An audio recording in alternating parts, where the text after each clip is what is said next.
Երթևեկիր անվտանգ եւ օգնիր զինվորին։ Որովից մեկի ասածը չեմ ուզում վերլուծել կամ մեկնաբանել, մեր դիրքորոշումը ձեզ ներկայացնեմ, որ Արցախի հանրապետության հարցում մենք գտնում ենք, որ խնդիրը պետք է լուծվի բացառապես խաղաղ ճանապարհով, ընդ որում բանակցային կողմ միանշանակ որպես այդպեսին, որքան էլ հարևան հանրապետությունը չցանկանա տեսնել Արցախի հանրապետության իշխանություններին, առանց Արցախի ժողովրդի կամարտահայտման այս խնդիրը չի կարող լուծվել որպես այդպեսին, եւ Ռուսաստանի Դաշնության մասով գտնում ենք, որ նախկինում, ներկայում եւ ապագայում էլ Ռուսաստանի Դաշնությունը կա եւ լինելու է մեր ռազմական հիմնական գործընկերը, տնտեսական հիմնական գործընկերը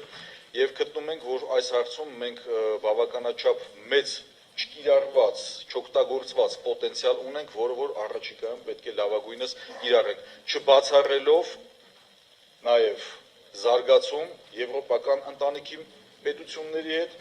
եւ աշխարհում բոլոր այն հնարավորությունները, որոնք որ պետք է դրական անդրադառնան մեր ժողովրդի, մեր պետության վրա, մենք պետք է կարողանանք ճկուն քաղաքականություն վարելով մեր գործունեությունը ծավալել։